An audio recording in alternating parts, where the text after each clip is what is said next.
I will start first by thanking the university, the leaders of the university and everybody who organized it so beautifully, and all the participants who listened to my talks continuously for the last 5 days. Not because you are listening to me, that would not make inch of difference to me, but because of your interest in something that will contribute to your own well-being, well-being of community and well-being of the society as a whole. So, I would like to thank all of you. I have been saying many times that much of the problem that we face in the world today is a clear indication of starvation of mind. Starvation of the mind means we have been feeding our body, and in many cases overfeeding it and people suffer from obesity and things like that. But in terms of the food for the mind, not much is given. Food for the mind is spirituality, a proper way of thinking, not necessarily any religious practice, but that part is completely neglected, and to some extent it is understandable, because we are kind of embodied beings who pay attention to only what is visible and not what is not visible. So, mind is something that is not visible clearly like an object, like a physical form. So, we tend to forget it, unfortunately. But as I said the other day, if you give little bit of thought, it will become very clear to all of us that at the end of the day, it is the mind that controls you, controls me, controls the community, controls the whole world. Many leaders of the world who engage in dirty, nasty politics, they do so because their mind is controlled by such ways of thinking. So, it is not easy to bring about a complete change within a short space of the time, but whether you like it or not, if a change has to be brought about for the betterment, health and peace and happiness of humanity, then it has to begin by transforming oneself, by changing one's attitude. There is no other shortcut.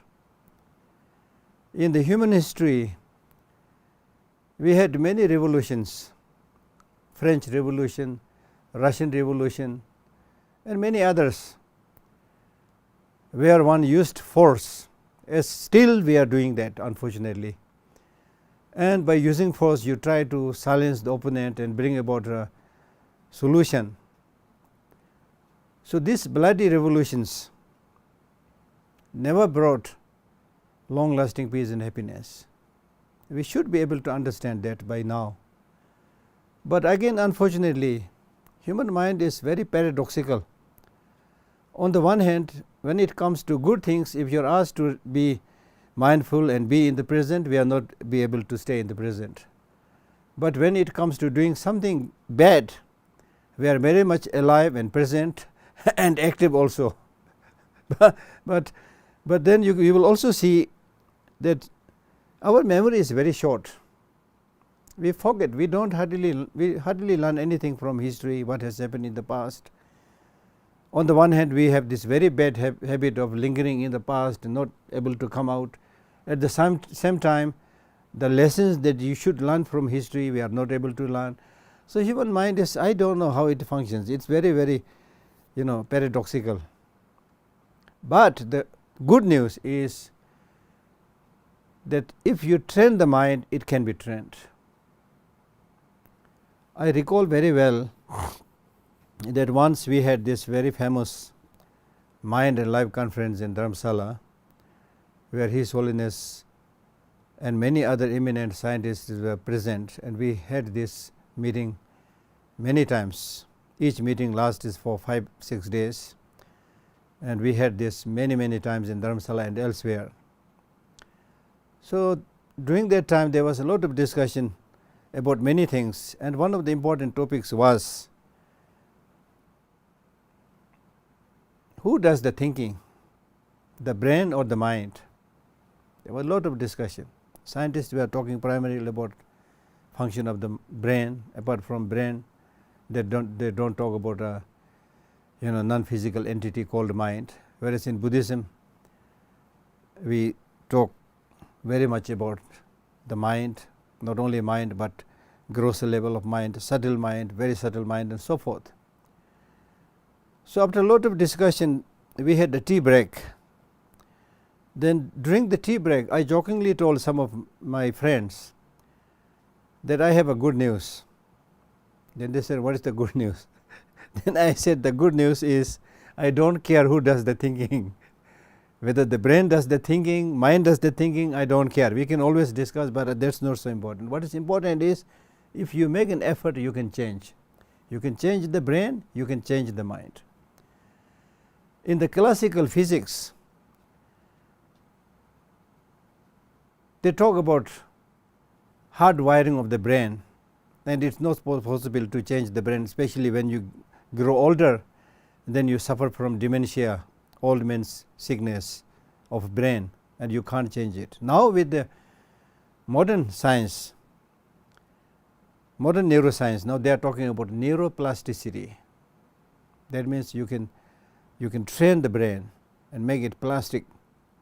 If you repeatedly think, do exercise, then the mind, even if you physically grow older, the brain can still remain plastic, and thereby your mind remains sharp and clever.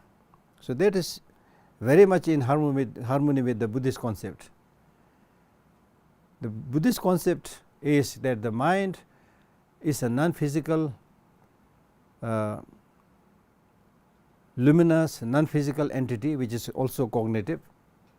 The more you train it, the more it can develop to a limitless quality.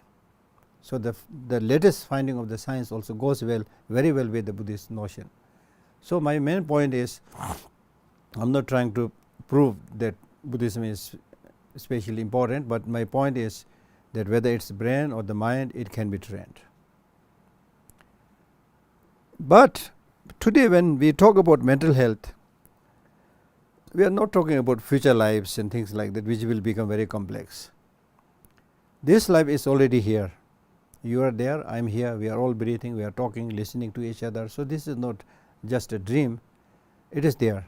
So therefore, whether there is a future life or not is a different question, but this life is very much here, and therefore it is our task in hand to make this life happy and healthy.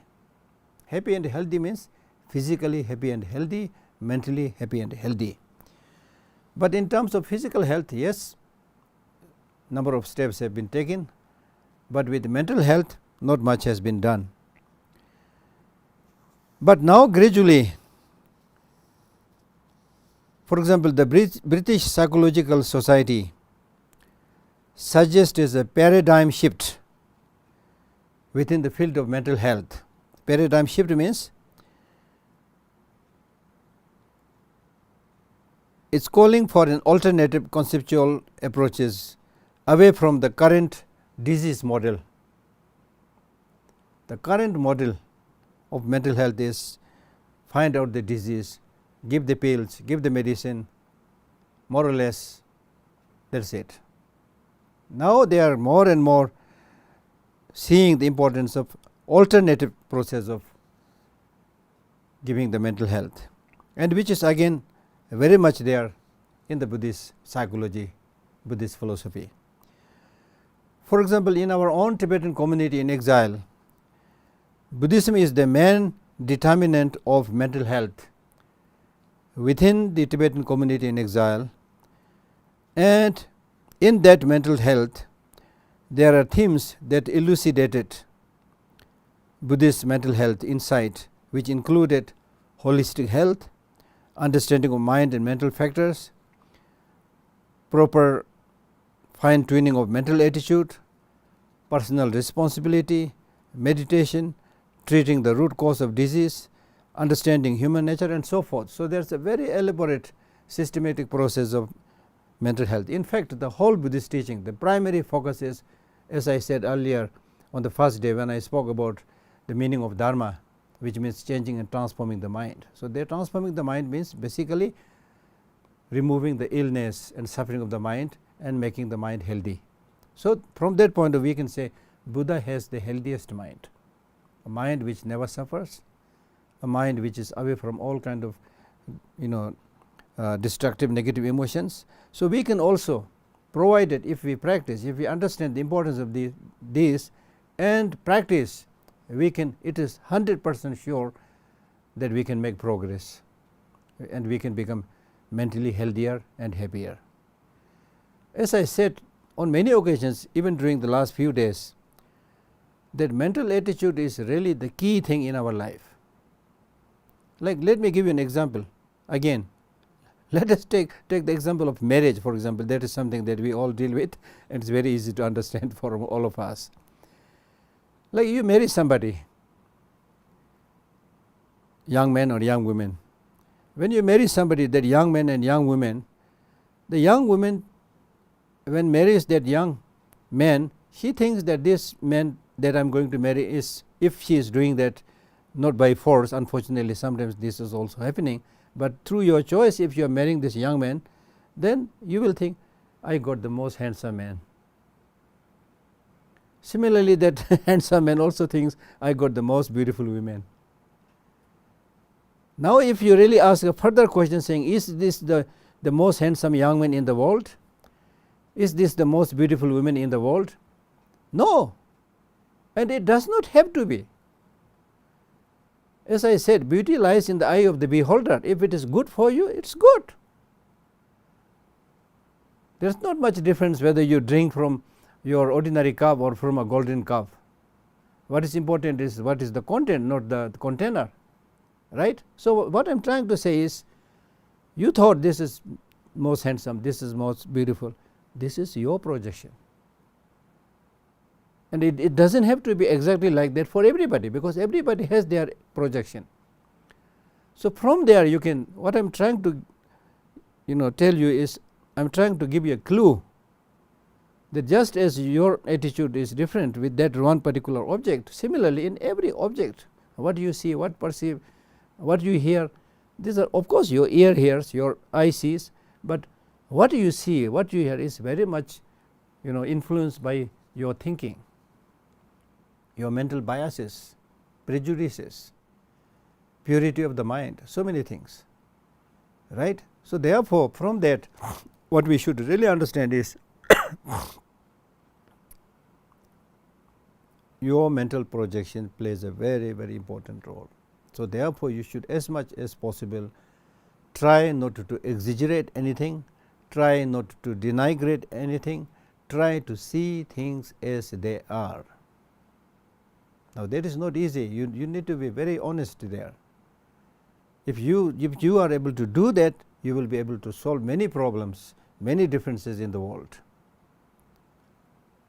Otherwise, we keep on fighting based on my biases, your biases, and two biases, likes and dislikes clash each other, and then we confront and say this has to be completely white, and another one says this has to be completely black. Then there is no agreement. We fight over it, right? So, therefore, it is really important to see to accept the fact what you see is very much dependent upon what kind of glasses you are wearing. Okay. So, that means now with the so called experience of happiness, experience of suffering also, there is of course happiness, there is of course suffering, but it is also very much related to your mental thinking. Whether it is really happiness or suffering is very much related to your mental thinking. In the same situation, for example, if you are today in a mood to go for a picnic, okay, so right before reaching at the picnic spot, you will almost already singing and making preparations, and you are in a dancing and singing mood, right? Then with this you go with your group to that picnic spot, and you are all in a happy mood, and you all participate in bringing things, cooking things. There's so much kind of forthcoming there, right? And then suddenly imagine that if there is a downpour, a very heavy rain or even hailstorm, right? So now actually you are in a very difficult situation. It is destroying everything that you have prepared, but still, because your mental attitude is to picnic, to sing and song, so therefore even in that hail and downpour, you will still sing, and some of you will be taking the photo, some of you will be singing. You don't care much about this external rain and hail and so forth, right? That's your mental attitude. Now on the other hand, you may be sitting in a very comfortable place, maybe in your 5-star hotel or wherever, very comfortable place, nice food, surrounded with nice people, but if your mental attitude is negative, unhappy, you are not able to enjoy anything. You don't like your friends to be with you, you don't like this television in front of you, you will find a fault in everything, right? So therefore mental attitude is extremely important wherever you go. And mind is one thing that will be there with you all the time. So unless you learn to be happy with yourself, unless you learn to be happy with your mind, even if you keep on having one friend after another friend, you will not be able to solve the problems, right? So that's one point that I wanted to mention. Globally, the focus on mental health has become increasingly important in recent years. Worldwide, mental health disorders exceed both HIV and cancer in terms of the numbers affected. This is according to the 1999, right? So mental health issue is a big problem in the whole world.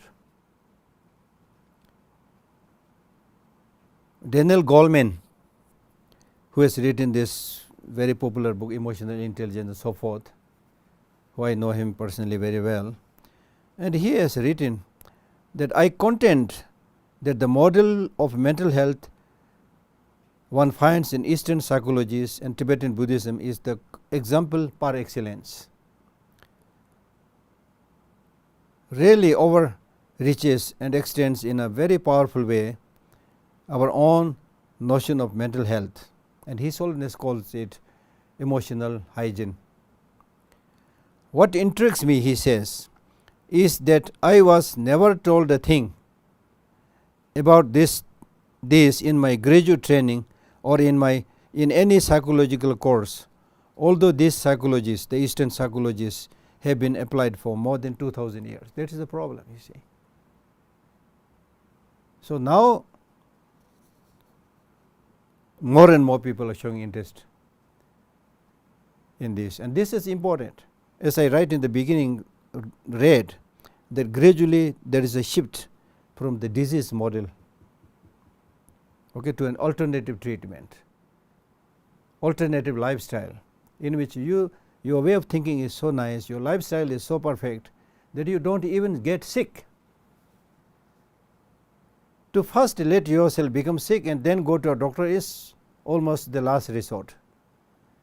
And when you go to hospital, doctor nowadays, unfortunately, you know how many different types of doctors are there, how kind they are, how business minded they are. I am not blaming everybody. Like during the pandemic, we of course encountered many like amazing doctors and nurses, things like that. But apart from that, there are many whose mind is only to make money and don't care much about. In the Tibetan system of medicine, for example, the doctors in the early morning before they go to the clinic, in the early morning they all have to do meditation and prayer, and develop the motivation to benefit all people, all sick people who will come to see them. And the medicines, the pills, normally pills and some powders prepared, they are also not only prepared in accordance with the medical system, but also blessed by mantras. And many of these medicines, once the pills are prepared, they bring it to His Holiness's chamber and request His Holiness to bless it, like that. So there is a very rich tradition. And the most important thing is that the importance of compassion is very much there in the practice of Tibetan medicine. And there is even a saying that the good doctors should be such that before the sick person comes to the doctor should be there with the sick person. I mean, amazing idea. And the Buddha himself used to wash sick people and clean their toilet and things like that. So in all this, the primary thing that you need is genuine love and compassion. And when you visit a doctor, the doctor is very welcoming and welcomes you with a smiling face, and then really asks his question, showing genuine sense of responsibility, concern and about your well-being, almost like half of the illness is gone. Again, of course, it's your mental attitude, and you are sick, you are not well, and then when you come into contact with somebody who cheers you up, who shows real concern, you already feel much better. Whereas when you sit next to the doctor hardly pays any attention, and then suddenly quickly does some analysis, and then quickly gives you piles of tablets and medicines. You are not so sure, yes, I had to come to this doctor, but I am not sure whether he checked properly. So with this doubt, even when you take the medicine, it is not very helpful, very curative. So with this, most of us are not doctors, but in a way we can play the role of a doctor. Like Buddha, he was not a doctor in the sense of giving medicine all the time. Of course, he is an expert in everything. So in our case also, whether you are a teacher or a student or a friend, we should in one sense think like a doctor, and try to treat others' mental unhappiness, mental depression, mental illness with friendly touch. So sometimes for some people, there are many people who suffer from loneliness, sickness, nobody to talk to. So even if you talk nicely to somebody, it really brings a big change in the mind of that person. Okay. So the World Health Organization defines mental health as mental health is a state of well-being in which every individual realizes his or her own potential. Realizes his or her own potential and can cope with the normal stresses of life, and can work productively and fruitfully, and is able to make a contribution to her or his community. So if you have that, then your mental health is good. That means you should be able to face challenges, difficulties, illnesses and sickness. Challenges will come, difficulty will come, sicknesses will come, but with these problems you should not get discouraged. You should be able to see it in the proper perspective. In the Tibetan Buddhist tradition, the pathway toward mental health is a process of cutting through materialism to uncover a clear, egoless, awakened state of mind. It is rather like taking a malfunctioning computer with a software problem, lubricating it, warehousing it, adding new hardware components and so forth, all without any software analysis and modification, will do no good, right? So we have a software and hardware. Hardware is the brain. From Buddhist perspective, hardware is the brain which we can operate, which we can touch. But there is an invisible energy called mind, which is exactly like the software. So, in today's world, even the scientists, they talk about brain and not about the mind. They are only talking about the hardware and not talking about the software. Globally also speaking, people are now showing more and more enthusiasm in hard power and not soft power. That is the problem. I have been all along encouraging my Indian friends to see the significance of the soft power, the power of culture, which includes power of training the mind, transforming the mind.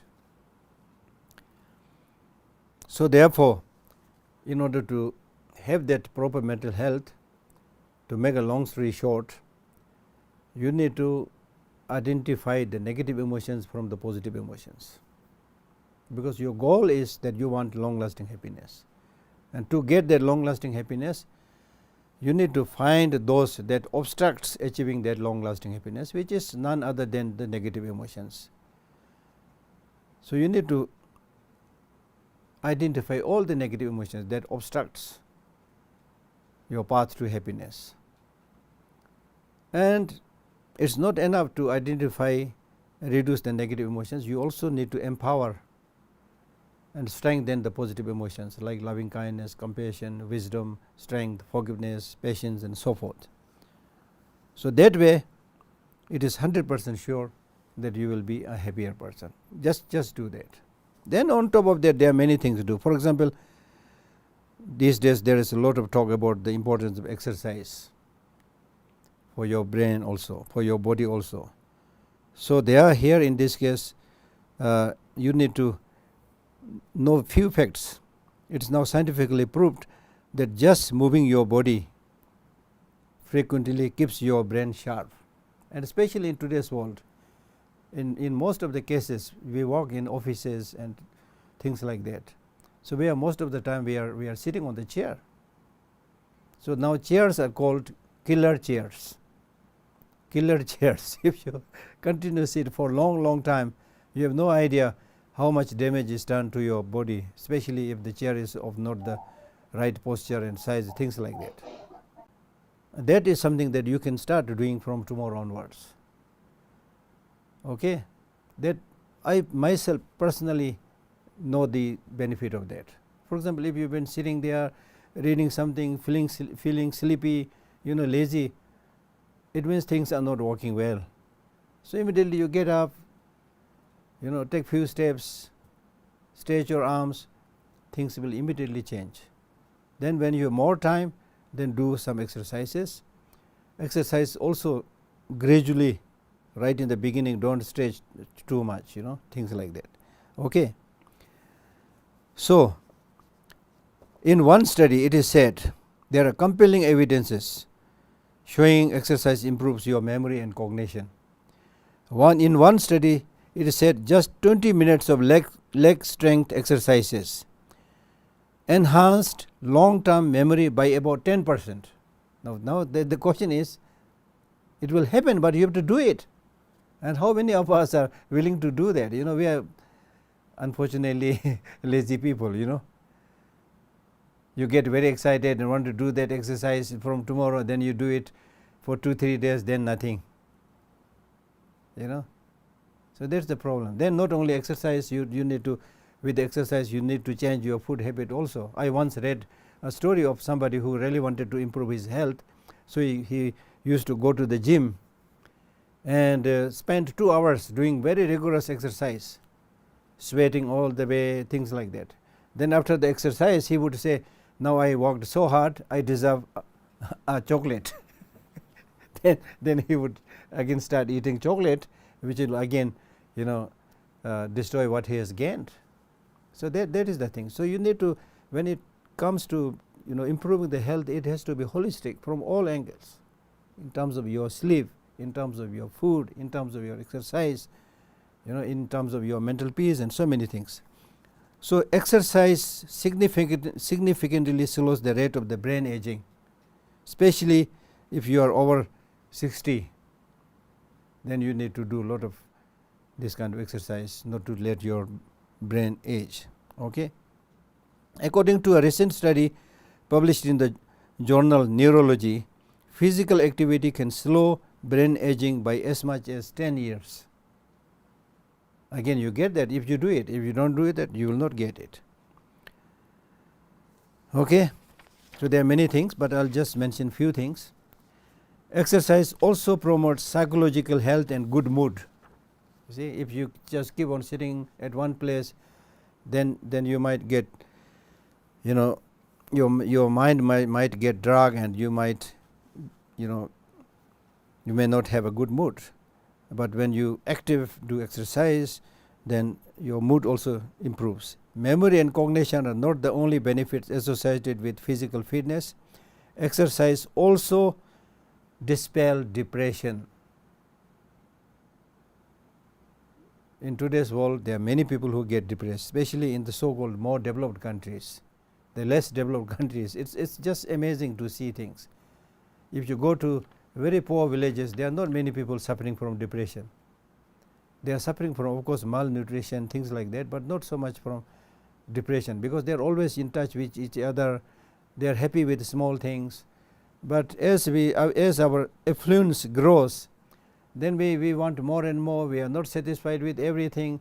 We don't talk to oneself. We don't talk to other people, And then in the so-called developed countries, there is this notion of privacy, Don't intrude in the privacy of others. So everybody, I visited many countries, and once I had this experience of, the two neighbors. Two neighbors means actually there was just a door between the two, nothing. But they have been living like this for a long, long time, but never saw each other. And they saw each other only when I was there with a Tibetan doctor. Then they both had to come there. And only at that time they saw each other. And then there are other cases where the next door neighbor died, and even after 3-4 days, nobody coming there to help that person, diseased person. You see, things like this. So this is a little bit too much. Okay. So in many cases, these exercises, help remove depression more effectively than antidepressant. Unfortunately, these days, whenever you have little bit problem, we just take a mouthful of tablets, medicines, vitamin A, B, C, D, so many things are there, because people are selling medicine. You see, so it has become a profession. It's a very good way of earning money. And we have this problem during the COVID also, how many of these vaccines are okay. So things like that. Okay. Because one of the ways exercise promotes mental health is by normalizing insulin resistance and boosting natural feel good hormones. There are hormones and neurotransmitters associated with mood control, including endorphins, serotonin, dopamine, glutamate, and GABA. So there are many things like that. Okay. And their findings suggest is that exercising your muscles actually help rid your body of stress chemicals that promote depression. Other research has also found clear links between inactivity and depression. Women who sat for more than 7 hours a day were found to have a 47% higher risk of depression than women who sat for 4 hours or less per day. These are scientific findings. Okay. Those who did not participate in any physical activity at all had a 99% higher risk of developing depression than women who exercised. Creativity also gets a boost from physical activity. According to a Stanford University researchers, a brisk walk can increase creativity by up to 60%. So walking is a very good exercise. Okay. So keep up your physical activity. That's one thing that I wanted to show. So the suggestion is you should exercise vigorously for an hour during the week, or at least try to walk 7,000 steps a day or more each day. So there are certain counts. Nowadays all your mobiles can do that counting. So do some walking, or as I already mentioned, or at least stand up. A stand-up desk is a great option if you have an office job. Having an active lifestyle is really an investment. We talk so much about making money, becoming famous, but with all this endeavor, if your health is not good, health is lost, everything is lost, as we say. Health is wealth, as we say, right? So the most important thing for your family, for yourself, if you are, I have always been telling people, if you are taking good care of yourself, you are actually taking care of your family. So helping others is helping yourself, is helping others. Helping others is helping yourself. Taking care of others is taking care of yourself. Taking care of yourself is taking care of others. So if you really love somebody, you need to take care of yourself. There is no point saying I love this, that, mother, father, and then you don't take care of your health. That means you really don't care about, because if your health is not good, that will create anxiety and unhappiness in the mind of your people who love you. So taking care of oneself is very, very important in any great work. Okay.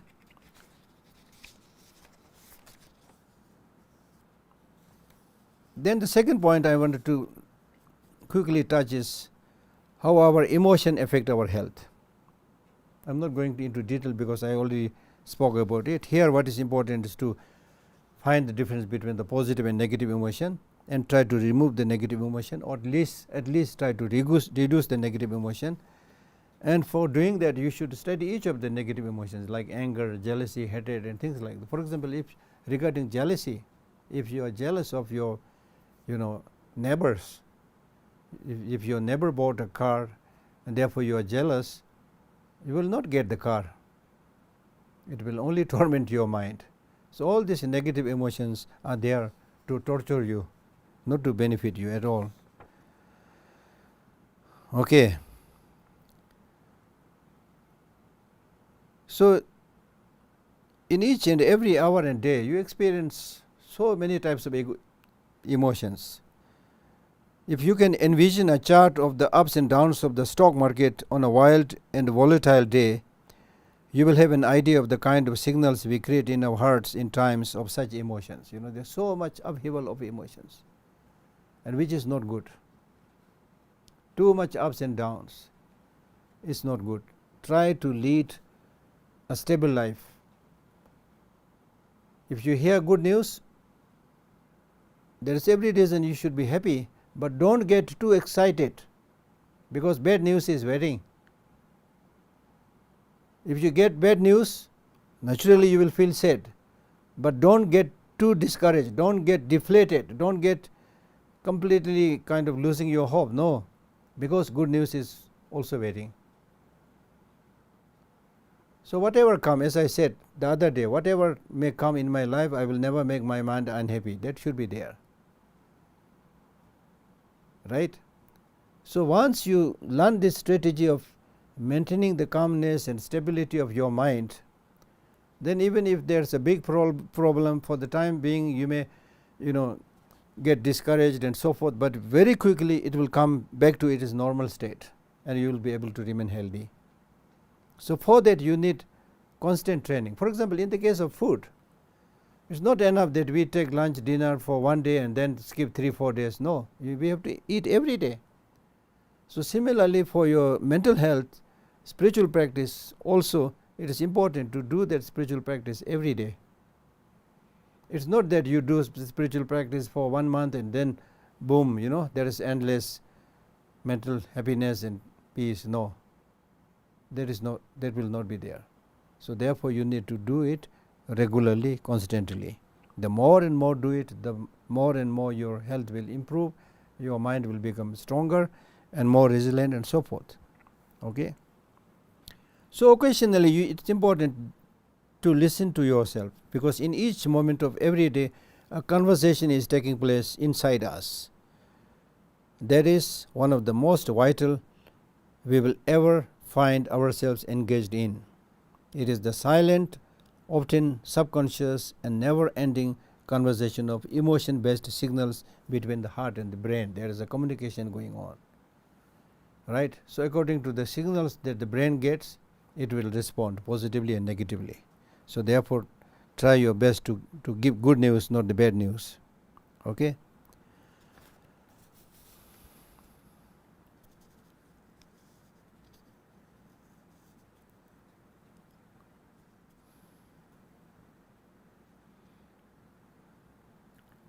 The another important point where you should pay attention is to realize that we are living in a world of stress. In our modern world of information overload, speed dating, multiple consecutive double cappuccinos and the often hard sense that life is speeding up, it is inevitable that our bodies can feel that we are in a constant state of never ending stress. So, this never ending stress is actually your creation. It is your creation. As I said the other day, in modern world everybody thinks it is important to be busy, and I have been telling people it is not important to be busy. What is important is what are you busy about. So, there should be plenty of opportunity for you to smile, to relax, to do friendly chatting, not necessarily always engaging in political discussion, profound philosophical discussion. That is not necessary all the time. What is important is you should remain like a normal human being, where you can smile, where you can laugh, where you can happy with small things. Don't pretend that you are somebody special and always need to talk about big things, invisible forces and things like that. No, that should not be there. Behave like a human being. There is a Tibetan saying which says, even if your realization is like that of a God, your way of life should be like any other ordinary human being. Don't pretend that you are very special. Laugh, cry, whatever. Be normal, like the small kids, as I said. Okay.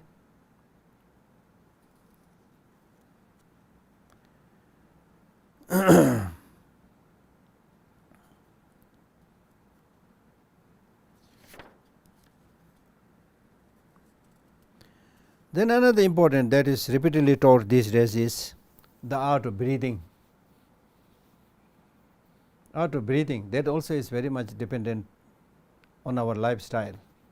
In Buddhism we teach this breathing meditation, right? So, art of breathing means you need to breathe. If your life is not so stressed, if you are not exceptionally busy, then naturally you will be able to breathe properly. But if you are running and stressed, unhappy, for example, if you are angry, then you watch your breath. When you are angry, then you would say, the last time also he said me this, today also he told me this. See, you already cannot breathe. So, when this negative emotions like anger comes, you become abnormal. There is a very interesting story of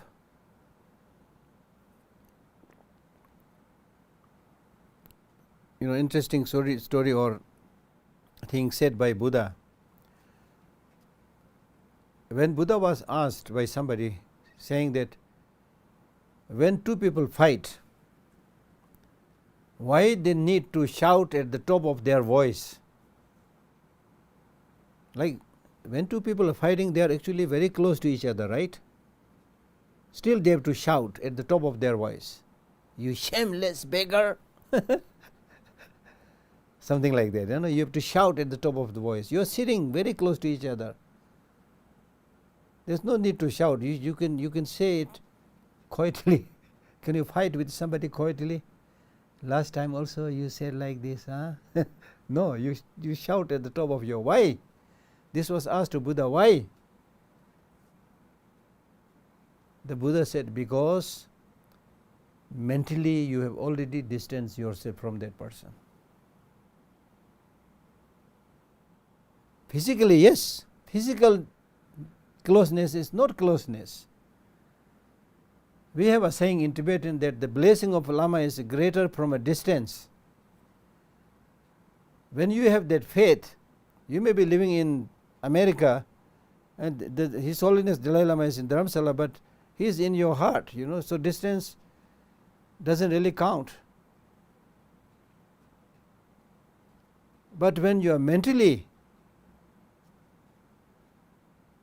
don't have that feeling of nearness and closeness, then when you fight, you have to shout at the top of your voice. Now take example of another person. One may be sitting at the far end of that room, that big room, and one this room. And then just by seeing and with the style of eye and little movement of hand, you are communicating so nicely to each other. Physically very far away. Right? So my main point is, when you develop these negative emotions, you lose your real human nature. So watch your breathing. Normally when we are stressed and running, then we breathe only from here up. Breathe right from the abdomen. Your whole body should be involved in breathing. Take a long breath in, long breath out, like that. Right? Mindful breathing can reduce stress also, increase feelings of goodwill, and keep us present in the moment. One very important teaching that is repeatedly taught in Buddhism is to remain in the moment. Don't carry it away what has happened in the past and what is going to come in the future. Many of us suffer because we live in the past. Somebody did something wrong to me. You continuously think about it, talk about it. You are living in the past.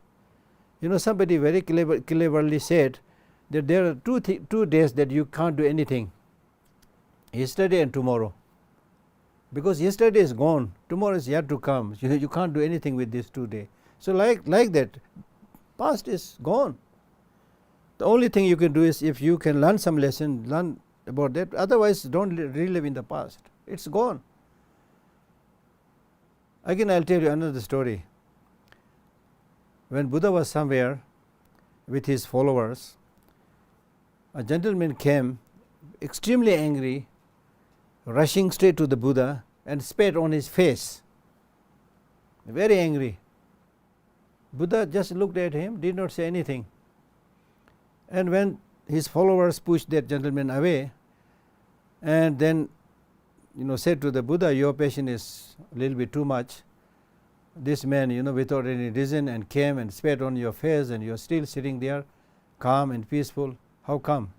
The Buddha said, I am not annoyed with that person, I am annoyed with you people, because you have been practicing with me, so you should be patient. Whereas this person, you don't know, I don't know, somebody might have told many bad things about me, because of which he must have become angry. That's why I didn't do anything. And moreover, his anger will consume him, not me. And it is said that this man who spat on the face of the Buddha could not sleep the whole night by seeing that very calm reaction of the Buddha. The next morning, the first thing that he did was quickly came to the Buddha, fell at his feet and asked for his forgiveness. So my main point is that these negative emotions they are only there to consume you, to destroy you, to make you blind. They are not needed. So the takeaway is, say goodbye to the negative emotions. Say enough is enough. It was in the past that anger destroyed me, destroyed my family, brought unhappiness in the family. Your jealousy, your attachment, at that time I had no knowledge, no awareness, so you fooled me. Now I have some awareness, I have some knowledge, so gone are the days. Now I will not let you come in. That's what you need to say. Reduce. If you do that, you are a good practitioner. Whichever religion you belong to, doesn't make any difference. Okay.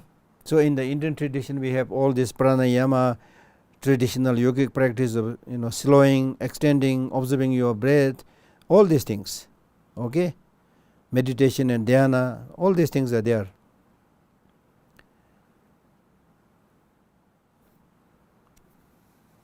That's one thing.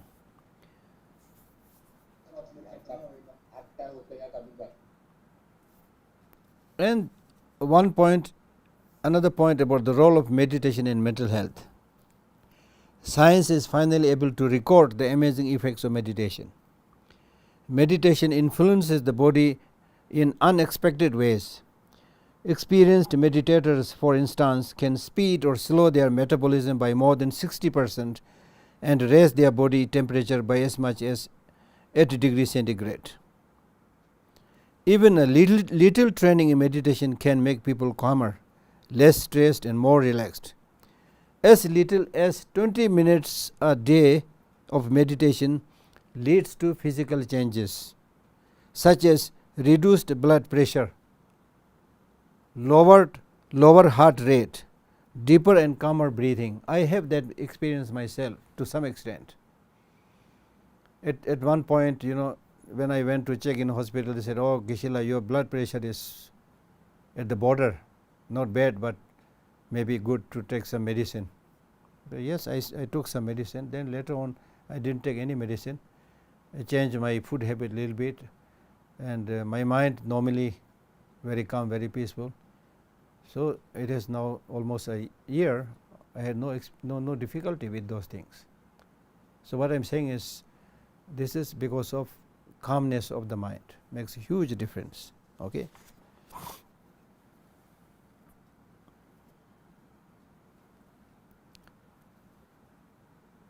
Then many people, another issue that I want to talk quickly is how to heal your disconnect, meaning that we live in lonely times.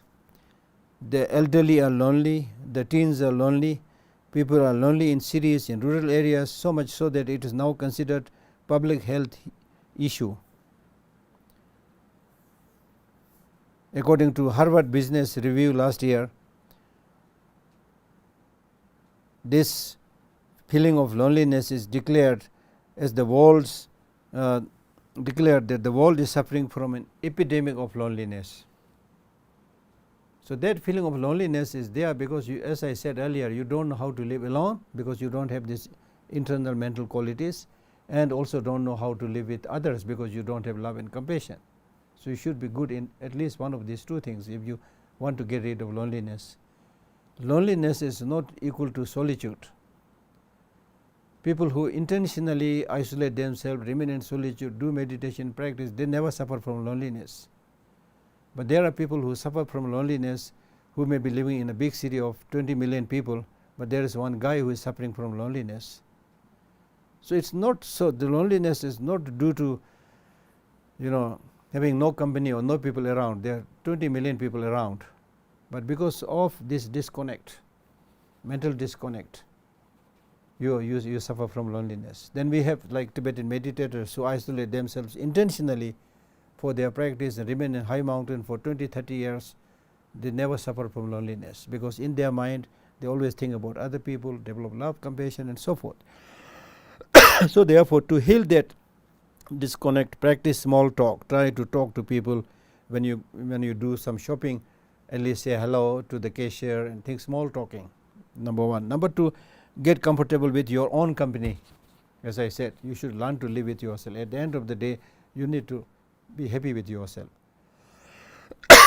Then put time into your friendship. That means you can't make friendship with anybody just by saying hello.